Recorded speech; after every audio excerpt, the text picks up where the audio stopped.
Hey, what is up?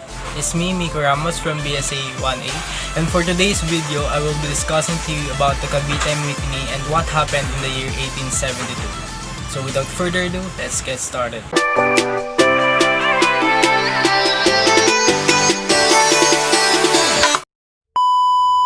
Have you heard the term DDS and yellow tards in social media?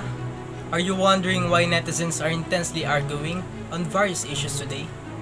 Can you perfectly identify which side is telling the truth and which is telling lie? Throughout Philippine history, Filipinos were confronted with various controversies and issues. Some are already settled, many are yet to understand. History is subjective. It can be affected by the availability of resources, interpretation of historians, and the evolution of people's thinking. However, the conflict that you are about to discover is the contradiction of perspective among the witnesses of the controversial Cavite Mutiny in the year 1872. This historical controversy has two opposing sides. On the one hand was a Spanish perspective highlighting the mutiny as well orchestrated an extensive Filipino rebellion to overthrow Spanish colonial rule in the islands. On the other hand was the Filipino perspective denying the proposition of the Spaniards and underscoring that it was just a mere mutiny of selected workers of Arsenal who were rudely affected by the abrupt and preposterous policies of Governor General Rafael Izquierdo during that time. Jose Montero y Vidal, a prolific Spanish historian, documented the event and highlighted it as an attempt of the Indios to overthrow the Spanish government in the Philippines. Meanwhile, Governor General Rafael Izquierdo's official report magnified the event and made use of it to implicate the native clergy, which was then active with the call for secularization. In particular, Izquierdo blamed the unruly Spanish press for stockpiling malicious propagandas brushed by the Filipinos. He reported to the King of Spain that the rebels wanted to overthrow the Spanish government to install a new hari in the likes of Fathers Burgos and Zamora. The general even added that the native clergy enticed other participants by giving them charismatic assurance that their fight will not fail because God is with them, coupled with handsome promises of rewards such as employment, wealth, and ranks in the army. Izquierdo, in his report, lambasted the Indios as gullible and possessed an innate propensity for stealing. According to the accounts of the two, on 20th day of January year 1872, the district of Sampaloc celebrated the Feast of the Virgin of Loreto. Unfortunately, participants in the feast celebrated the occasion with the usual fireworks displays. Allegedly, those in Cavite mistook the fireworks as the sign for the attack. And just like what was agreed upon, the 200-men contingent headed by Sergeant Lamadrid launched an attack targeting Spanish officers at sight and seized the arsenal.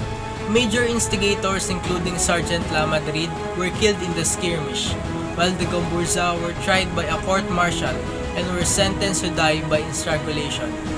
Patriots like Joaquin Pardo Tavera, Antonio Maria Regidor, Jose and Pio Basa and other abogadillos were suspended by the Audiencia or High Court from the practice of law, arrested and were sentenced with life imprisonment at the Marianas Island.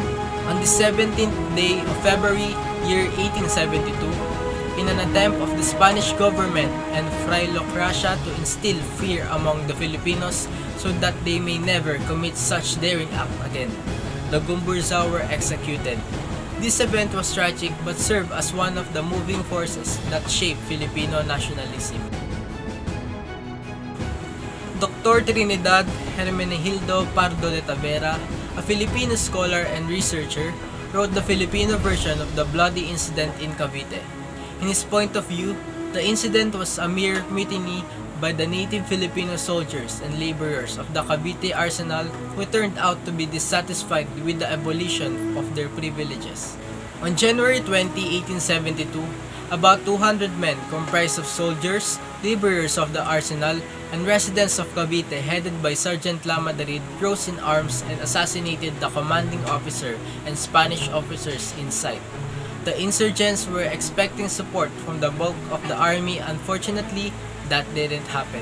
Tavera believed that the Spanish friars and Izquierdo used the Cavite Mutiny as a powerful lever by magnifying it as a full-blown conspiracy involving not only the native army but also included residents of Cavite and Manila, and more importantly, the native clergy to overthrow the Spanish government in the Philippines.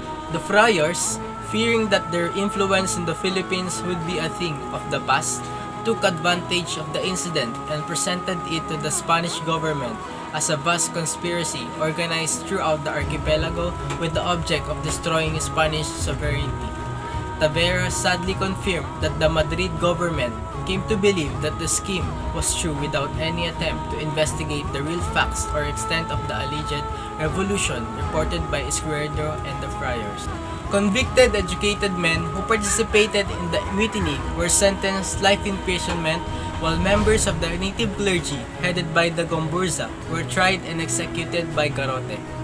This episode leads to the awakening of nationalism and eventually to the outbreak of Philippine Revolution of 1896. The French writer Edmond Plochou complemented Tavera's account by confirming that the event happened due to discontentment of the arsenal workers and soldiers in Cavite Fort. The Frenchman, however, dwelt more on the execution of the 3 martyr priests which he actually witnessed. Considering the 4 accounts of the 1872 mutiny, there were some basic facts that remained to be unvarying. First, there was dissatisfaction among the workers of the arsenal as well as the members of the native army after their privileges were drawn back by General Izquierdo. Second, General Izquierdo introduced rigid and strict policies that made the Filipinos move and turn away from the Spanish government out of disgust. Third, the central government failed to conduct an investigation on what truly transpired but relied on reports of Izquierdo and the friars and the opinions of the public. Fourth, the happy days of the friars were already numbered in 1872 when the central government in Spain decided to deprive them of the power to intervene in government affairs as well as in the direction and management of the schools, prompting them to commit frantic moves to extend their stay in power.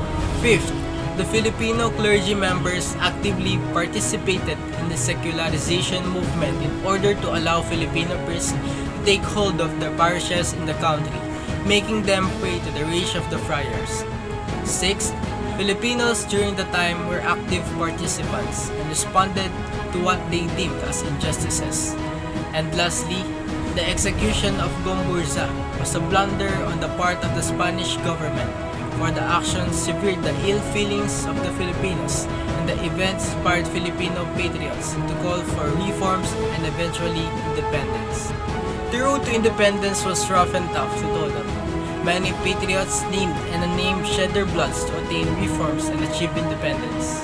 On the 12th day of June, year 1898 may be a glorious event for us, but we should not forget that before we came across victory, our forefathers suffered enough.